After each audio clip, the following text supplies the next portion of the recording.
Hai, sangat hebat, luar biasa. Senang sekali bisa ketemu Anda lagi di Andrew Ho Channel. Ya, kita baru melewati satu waktu yang sulit, yaitu pandemik COVID-19. Walaupun krisis ini belum kita lewati sepenuhnya, tetapi dia telah mengubah pola kehidupan kita. Kita sudah memasuki satu era yang dinamakan new normal. Sebagai seorang individu, banyak perubahan sudah terjadi dalam kehidupan kita. Begitu juga dengan seorang pengusaha.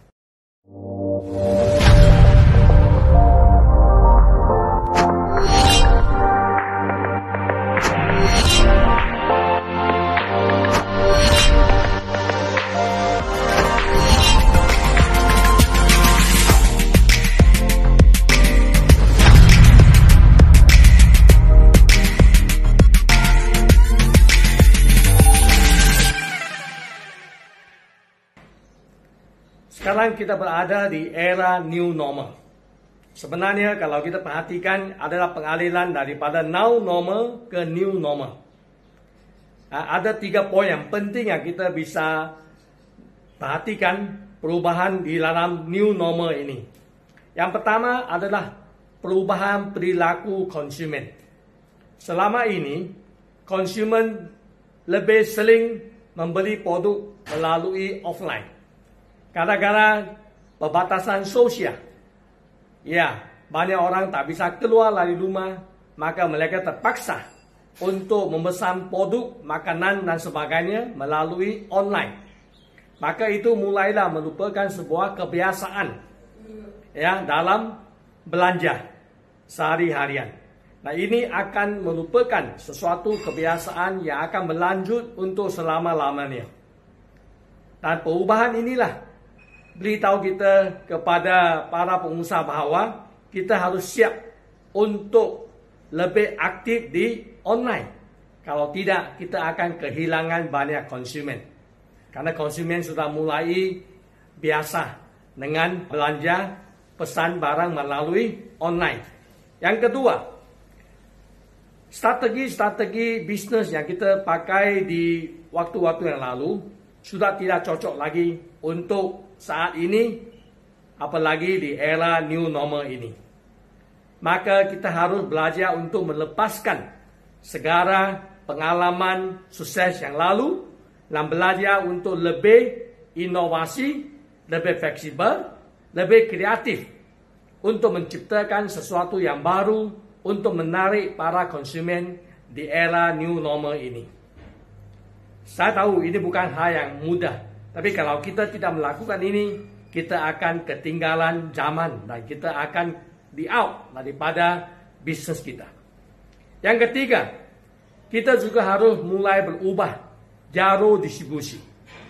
Nah, kata lain, kita harus manfaatkan kiriman online seperti fasilitas Gojek, GoFood dan sebagainya.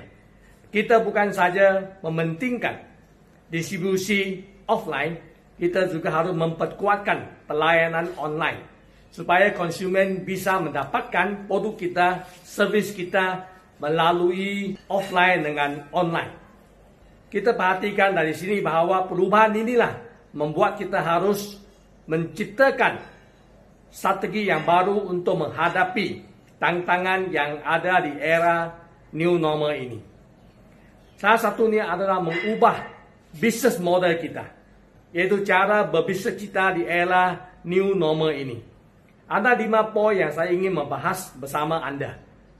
Poin yang pertama adalah kita harus menggunakan atau memanfaatkan internet dan teknologi digital. Itu sudah merupakan sebuah kewajiban. Kalau sebuah bisnes, sebuah servis tidak bisa mengandalkan teknologi internet dan digital, bermakna dia sudah ketinggalan zaman. Okey, maka luangkanlah sedikit dana siap untuk investasi kepada fasilitas digital dan internet. Okey, yang kedua, sebuah bisnes hanya akan berkembang kalau dinamakan scalable ya, yaitu mempunyai satu impact exponential, yaitu Anda harus belajar dari sistem franchise. Oke, ada satu pepatah yang saya sangat suka, bahawa kalau seseorang itu pandai untuk memasak, dia akan menjadi seorang koki yang bagus. Kalau dia bisa membuka sebuah restoran, dia akan menjadi seorang pemilik atau bos sebuah restoran. Kalau dia bisa franchise, dia akan menjadi seorang entrepreneur atau pengusaha. Kalau dia bisa masak, buka restoran sampai bisa go public atau IPO, itulah memang seorang yang dinamakan kapitalis. Sahabat sukses, cara masak yang sama, tetapi dengan model bisnis yang berbeda, impact dan hasilnya sangat berbeda. So hari ini, apakah Anda mau berbisnis hanya di satu kota atau seluruh Indonesia, bahkan ke mancanegara? Bisnis model memainkan peran yang sangat penting sekali. Oke, so Anda harus mempelajari sistem franchise. Bagaimana meluplikasikan bisnis Anda bukan saja di kota itu, bahkan bisa ke kota-kota daerah provinsi yang lain. Lebih banyak cabang, lebih banyak titik distribusi Anda buka, maka bisnis Anda akan berlipat kali ganda. Oke. Yang ketiga adalah mementingkan distribusi direct selling. Direct selling itu sangat mementingkan word of mouth, yaitu kekuatan penggenaran seorang teman ke teman yang lain, baik melalui mulut maupun melalui sharing di WA group atau di Facebook atau di IG dan sebagainya. Inilah sebuah kekuatan yang luar biasa yang selama ini membuat direct selling begitu sukses di Indonesia.